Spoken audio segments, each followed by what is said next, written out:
Welcome to this tutorial in which we will be building an augmented reality app based on an engineering model. Why an engineering model? Because that is what this channel is all about: industrial presentation, industrial concepts. A small example of what we will be building is shown on the screen right now, and it's just a little presentation that I made some time ago using my phone. We can download the AR app on a tablet as well, whatever you like. What we want to do is we want to make the AR app, make it recognize an image. As soon as the image is recognized, a model pops up. But to make it a little bit more interesting, we want to add some animations. We want to include some technical diagrams. We may want to include some textures, several ones that we can, just by pushing a button, change all these aspects to make it more appealing and to have everything packed into one big AR app. And that is what we're going to be building in this tutorial. There are some steps that we have to take. The tutorial is separated into different parts. I'll start each of the tutorials with some basic information and to provide you some general basic understandings of what's going to happen. Then after that, I'll dive deeper into the details. But without further ado, let's see what we're going to build.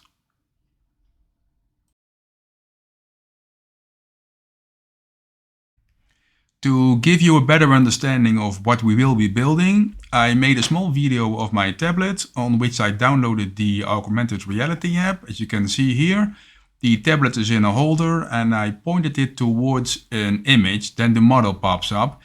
The images are down here. I got several ones, so these ones are recognized and then the model pops up. The texture that we will be making is included on the robot and I show you some different aspects of it. This apparently is a very tough life for the robot. He has been beaten, I guess. It looks horrible, but we can make any texture we like. This is just a worn down texture. The menu is here located on the left hand side. As soon as you touch that button, a pull down menu will appear with the different functionalities.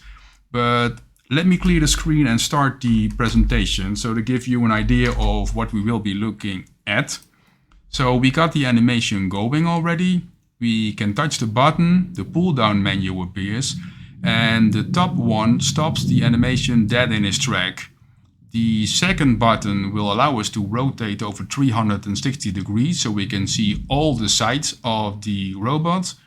The third button lets us scroll through the different materials. We got 3 assigned to this model.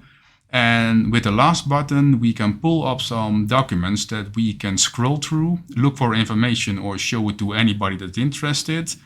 Once we push that technical document again, it will disappear, giving us a view on the robot again. And we can start the animation anytime we like. And if you want to get a good view of the robot model, we can push the top button again, the submenu disappears and we got a full view. Like with any project, we need a scope or a guideline what we will be looking at. And let me pull that up onto the screen. So as you can see, the full tutorial is separated out into 7 different steps. I want to give as much details as I can on each individual step for you to build upon so you can develop more AR apps and new functionalities. I want to start out with each tutorial with some general information. If you just want to learn what is involved to build an AR app, just watch the chapters at the intro. If you're interested in the details as well, follow along with the full tutorial. If you're also interested in building digital twins and HoloLens applications, follow along as well. Watch the intros because the AR development is very closely related to those aspects. But let's take a look at the individual chapters. The first step obviously is downloading the model. We will be using a program called Blender to optimize the model that we downloaded for the AR app. We need to triangulate the model and decimate it because engineering models tend to be very detailed oriented and they consume a lot of processing power that we need to eliminate to ensure that the AR works fluently. The second step is animation of the model. We will animate this inside of Blender. We will use an armature or bones to make the animation. We will use the bones because we want to export it out to another program and allowing bones will allow us to do so. We will use inverse kinematics, which has one object controlling the full animation.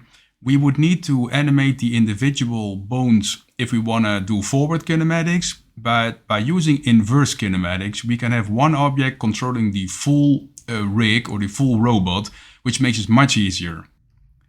The third step is texturing and baking of the model. We just want to make it visually more attractive, so we're going to apply a texture to it.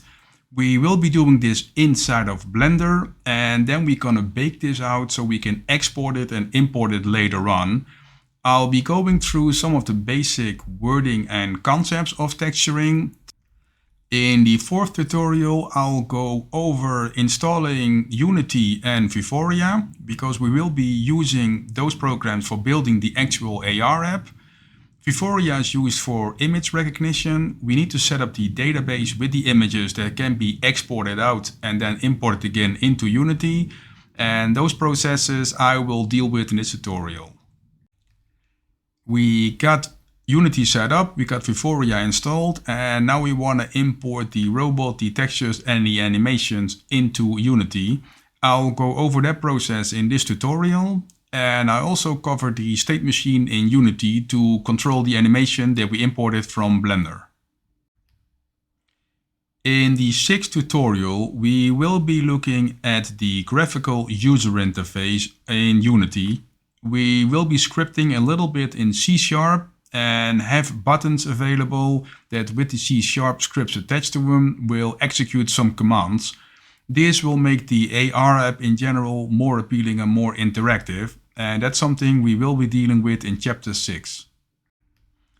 In the seventh tutorial, we will be looking at exporting the augmented reality app to an Android device. We'll go over the player settings and the most important ones to check and verify.